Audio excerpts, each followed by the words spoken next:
Earthquakes make an eerie whale song sound. Seismodome shows enable people to hear the previously inaudible sounds of earthquakes deep in the earth, and that may lead to better safety.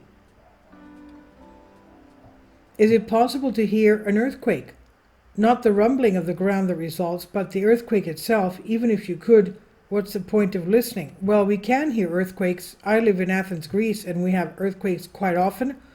And when I usually hear an earthquake, that means it's going to be very close to me, or it's going to be a big one, over 4 magnitude, in other words.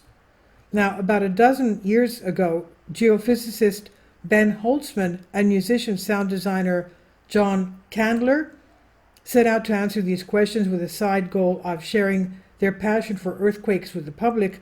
For the fruits of their research, the Seismodome show was born. Holtzman and Candler co-produced the show, with Holtzman writing scientific content, creating sounds from seismic data, and working with collaborators to produce the visual elements, while Chandler handles the sound engineering and design and helps with the writing and conception of the show. And when asked what listening to earthquakes can contribute to our knowledge of them, Holtzman explains how our subconscious factors in. Humans perceive an enormous amount of information about physical processes through sound. We do it all the time, mostly subconsciously, he says, interpreting footsteps and motor sounds, doors opening, and this process becomes conscious when we do not know what the sound is. So where do earthquakes come in? Holtzman says seismic data is almost completely inaudible if played at its natural speed, and the frequencies of large earthquakes are not even within our hearing range. However, if the frequency is shifted up, a much wider range of sounds can be heard. These sounds can vary a great deal depending on how close the seismometer was to the earthquake source, as well as the magnitude of the earthquake. The traditional way of understanding earthquakes is to examine a chart made by a seismograph, squiggles on a page that convey the characteristics of the Earth's movement. But that is lacking in meaning and context, says Holtzman. Instead, people can take advantage of our natural ability to compare sounds and interpret meanings from them. And as Holtzman puts it, the data come to life. Holtzman adds that the closer to the epicenter the data is recorded, the more details they are able to pick up. For example, the crust adjusting and settling into its new configuration after a large earthquake. Moving further away from the source can detract from the sharpness and clarity. Further down the spectrum, we can listen to the surface waves, Holtzman says, and when these waves are sped up more, they sound like slow chirps, and sometimes even like whale songs.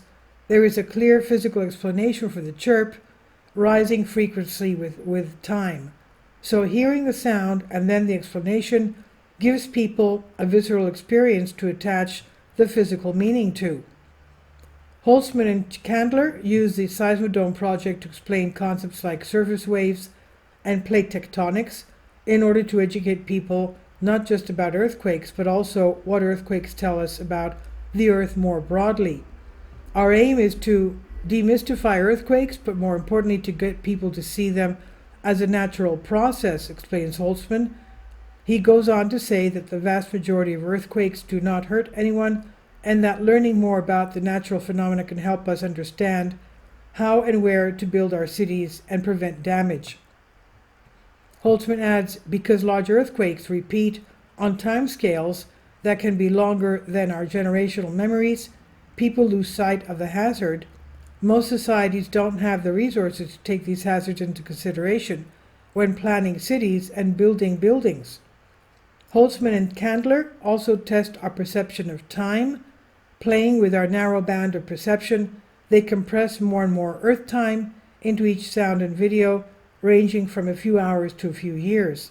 And by the end of the show, their goal is to pull the crowd's sense of their spatial and temporal scale so much that they think about their own lives differently. How small we are and how short our lives are, but not with the intent of conveying insignificance, says Holtzman. Quite the opposite. The next Seismodome program will be in the fall at the Haddon Planetarium in New York, and you can see their program there. This is by Asta Sovician Clausen, News, National Geographic, Unbended Reality. Please leave your comments, and thank you for your support.